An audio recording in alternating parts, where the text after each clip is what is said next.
Good morning or afternoon, ladies and gentlemen. I am sick today, so I cannot be there, but I've created another riveting video for my YouTube series that you can use today to follow along and do your work.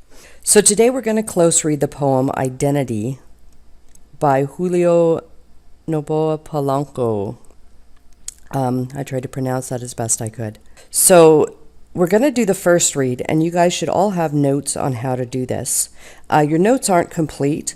We'll finish those tomorrow, but for today, you just need the first portion of your notes and the handout provided to you with the questions and specific instructions on it. So for the first read, just listen and follow along in your poem. After you've listened to the poem, you'll take a few minutes to annotate the poem and write down a gist. So this is Identity. Let them be as flowers, always watered, fed, guarded, admired, but harnessed to a pot of dirt. I'd rather be a tall, ugly weed, clinging on cliffs like an eagle, wind wavering above high, jagged rocks. To have broken through the surface of stone, to live, to feel exposed to the madness of the vast, eternal sky. To be swayed by the breezes of an ancient sea, carrying my soul, my seed, beyond the mountains of time and into the abyss of the bazaar. I'd rather be unseen, and if, then shunned by everyone, than to be a pleasant-smelling flower, growing in clusters in the fertile valley, where they're praised, handled, and plucked by greedy human hands. I'd rather smell of musty green stench than of the sweet, fragrant lilac. If I could stand alone, strong and free, I'd rather be a tall, ugly weed. Okay, so looking at your handout, your first job is to make annotations using the instructions from your notes from yesterday. It tells you what to circle and underline. Once you've done that, you're going to quick write the gist of the poem.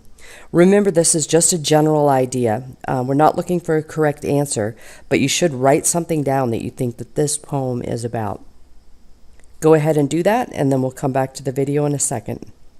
Once you've shared your gist with your partner, it's time for the second read.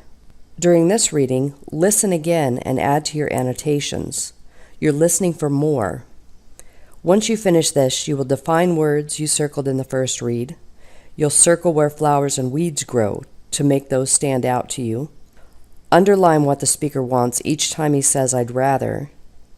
In the margin next to stanzas 2, 5, and 6, you're going to write 1 or 2 words to describe the speaker, and you'll review the gist you identified and revise if needed.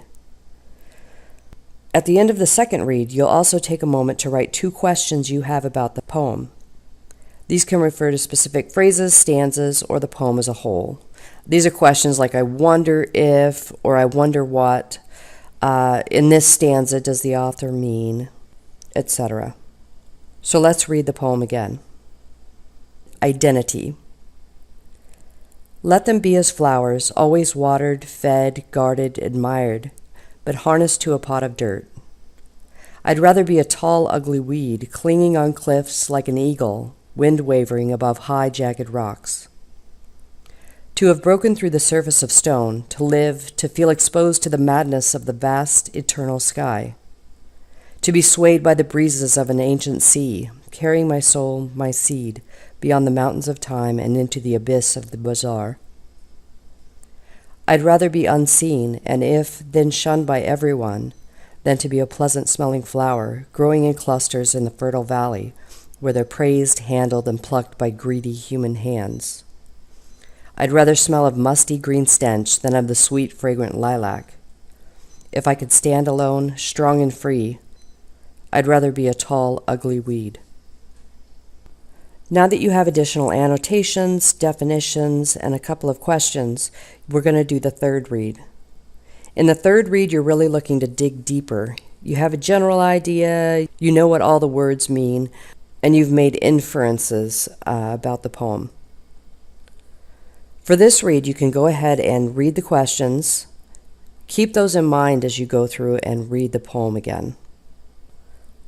Our questions are, what can you infer about what the weeds and flowers represent? In addition, you need to write down your best question so that you can answer that at the end of the third read.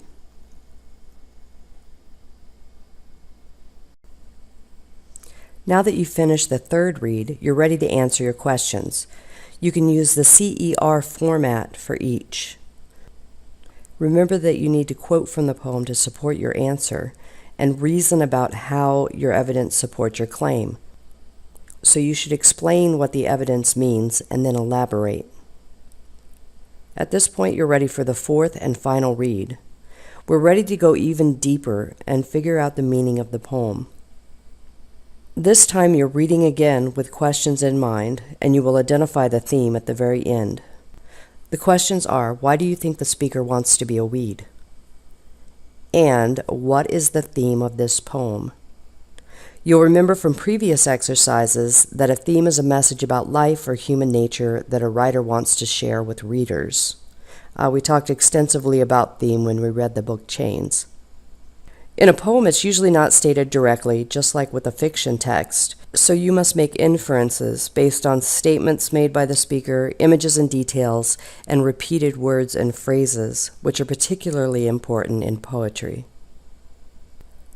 Now go ahead and read the poem.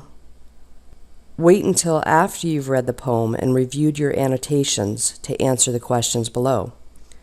Each of these questions should be answered in a CER paragraph. Don't forget that you need to quote from each poem using a signal phrase to introduce your quotation.